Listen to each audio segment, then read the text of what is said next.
Naalala niyo pa ba si Daniel?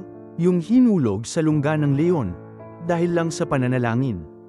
Pero kahit may bantang kamatayan, hindi siya natakot. Dahil alam niyang ang Diyos ang tunay na tagapagtanggol. Sa bawat panahon, may mga taong sinusubok, hindi ng espada, kundi ng pananampalataya. Sa gitna ng isang banyagang kaharian, kung saan ipinagbabawal ang pananalangin sa Diyos, tumindig ang isang lalaki. Isang alipin mula sa Israel, na hinubog ng karunungan, at pinatatag ng pananalig. Ito ang kwento ng kanyang pagsubok, sa dilim ng isang lungga, sa gutom ng mga leon. Sa kaharian ng Medo-Persia, sa ilalim ng pamumuno ni Haring Dario, ay namumukod-tangi ang isang lalaki na may kakaibang karunungan at katapatan, si Daniel.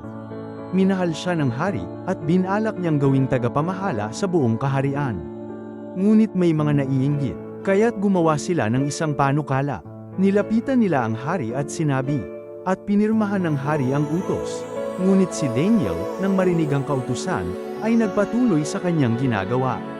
3 beses sa isang araw, dumudulog siya sa Diyos, lumuluhod at nananalangin, humihingi ng tulong. Nahuli siya. At bagamat labag sa loob ng hari, wala siyang magawa. Sa batas ng Medo at Persia, walang bawian. Gabi yon nang si Daniel ay ihulog sa lungga ng mga leon. Isinara ang lungga, inilagay ang selyo ng hari. Walang tulog si Dario, walang aliw ang musika, isang gabi ng kaba at pangamba, ngunit nang magbukang liwayway. At mula sa ilalim, mula sa kamatayan, buhay ang isinukli ng Diyos. At yaong mga nanira kay Daniel, sila ang inihulog sa lungga, at bago pa man lumapat sa lupa, nilapan na sila ng mga leon. At nagutos si Haring Dario, matakot at gumalang ang lahat sa Diyos ni Daniel, sapagkat siya ang buhay na Diyos. Siya'y naghahari magpakailanman. Lumiligtas. Gumagawa ng mga kababalaghan sa langit at sa lupa.